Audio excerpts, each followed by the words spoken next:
The live TV, सच सबसे आगे। दोस्तों, भारतीय जनता पार्टी को एक बीमारी है, वो है नेहरू फोबिया। नेहरू जी का जो डर है बीजेपी के नेताओं में इतने अंदर तक बैठा हुआ है कि दुष्प्रचार में कोई कमी नहीं छोड़ी जाती है। बीजेपी का आईटी सेल लगा रहता है नेहरू जी के दुष्प्रचार में।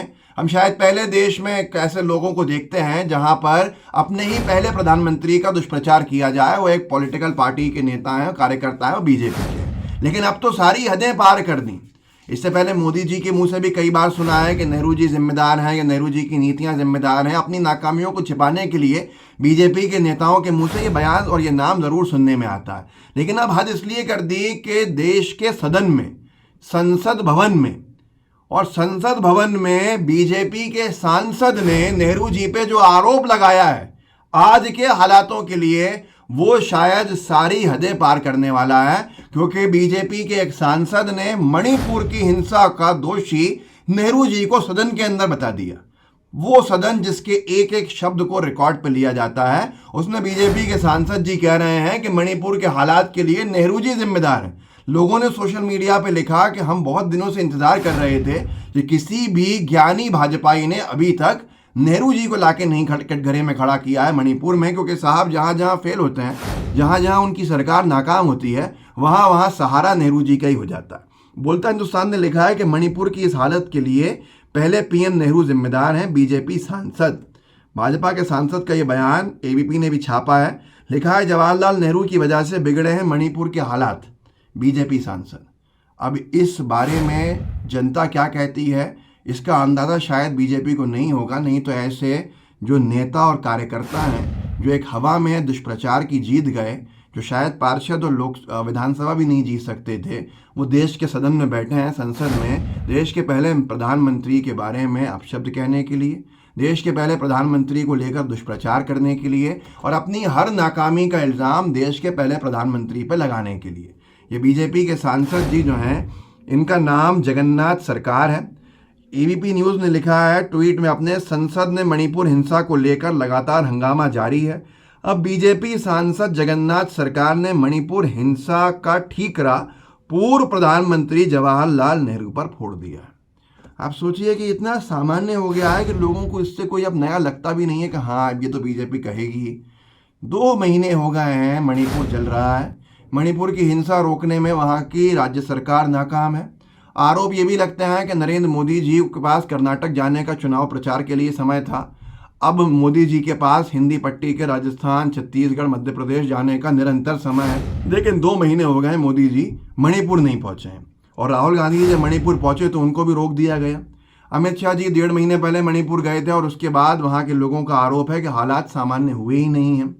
कुछ लोग ये भी आरोप लगाते हैं कि सरकार जो है उसकी मिली भगत है। और ये आरोप कोई और नहीं बल्कि बीजेपी के खुद के स्थानीय विधायक ने लगाया है वहाँ पे, कि सरकार किसकी मिली भगत के साथ ये सब कुछ हो रहा है। दीपक चौरसिया जी क्यों इस सब में पीछे रहते? जैसे ही नेहरू जी का नाम सुना तो जी न्यूज़ के ऊपर ताल ठोक के जो उनका कार्यक्रम है उसमें ये पूरा का पूरा मामला ला ही दिया उन्होंने, ताकि जिन लोगों तक नहीं पहुँची है ये उन तक भी पहुँच जाए।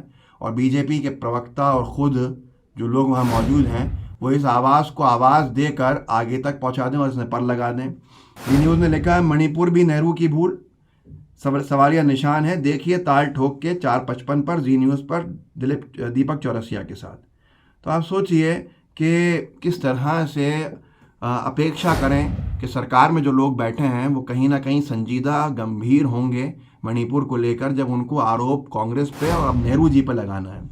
शायद ये बौखलाहट इसलिए भी है कि जो इंडिया अलायंस हुआ है, उस इंडिया अलायंस से बीजेपी के नेताओं के पैरों के नीचे ज़मीन तो सरक ही गई है। इस तरह के नेता जो सांसद बन के ये बयान दे रहे हैं, उनको मालूम है कि इंडिया के सामने, अलायंस के सामने जो कैंडिडेट होगा, इनकी हार सुनिश्चित हो जाएगी। तो इसके बाद ये बयान दिए जा रहे हैं। लेकिन मणिपुर को लेकर ये बयान उस वक्त आया है जब इंडिया अलायंस के 20 सदस्यों का डेलीगेशन आज सुबह मणिपुर के लिए रवाना हो रहा है। कांग्रेस ने ट्वीट किया है, नासिर हुसैन साहब सांसद हैं, उनका प्रेस स्टेटमेंट है कि इंडिया के 20 सदस्यों का डेलीगेशन कल सुबह मणिपुर जाएगा। ये डेलीगेशन यहाँ रिलीफ कैंप्स में लोगों से बात करेगा और फिर गवर्नर के समक्ष उनकी बात रखी जाएगी। हम मणिपुर में फिर से शांति कायम करने के लिए हर संभव कोशिश करेंगे।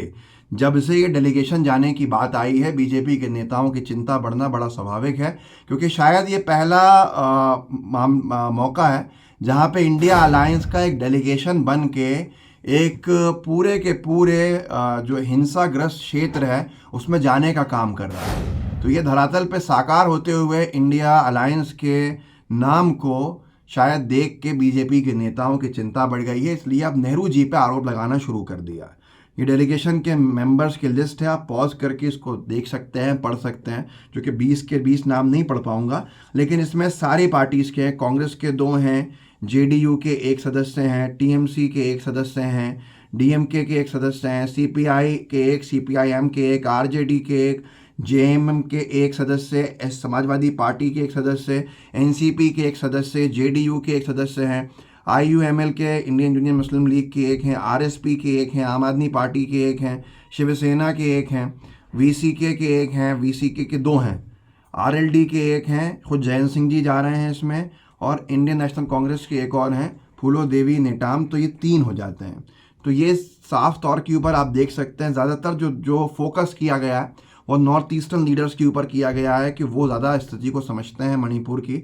इसीलिए अधीर रंजन चौधरी बंगाल के हैं वैसे, लेकिन क्योंकि लीडर ऑफ द पार्टी हैं, नेता प्रतिपक्ष हैं, गौरव गोगोई आसाम के हैं, राजीव रंजन सिंह बिहार के हैं, सुष्मिता देव भी आसाम की हैं, कानिमोझी करुणानिधि डीएमके के हैं। तो ये तमाम लोग इस तरह के उसमें रखे गए हैं जो परिस्थितियों को समझेंगे और गवर्नर के सामने पूरे बात को रखेंगे। तो इसी से शायद चिंता बढ़ गई है, और चिंता इसलिए ही बढ़ रही है कि बीजेपी के जो सदस्य हैं वो भी अब बीजेपी से सवाल पूछ रहे हैं तो कहीं इस्तीफ़ा दे रहे हैं। बीजेपी के एक प्रवक्ता हैं, निगार ने डाला था इनका कि इस्तीफ़ा इन्होंने दे दिया है। मणिपुर पर नाराज़ भाजपा के प्रवक्ता विनोद शर्मा ने इस्तीफ़ा दे दिया है। उन्होंने जो लिखा है वो सबको पढ़ना चाहिए। उन्होंने क्या लिखा है अपने इस्तीफे में, आप सुन लीजिए। मणिपुर में बेटियों को नग्न करके जुलूस निकाला जा रहा है, इससे भारत पूरे विश्व में शर्मसार हुआ है। मैं राष्ट्र प्रेम, बेटी बचाओ, सनातन संस्कृति पर झांसा देने वाली भाजपा में कलंकित महसूस कर रहा हूँ। ये एक बड़ा स्टेटमेंट है।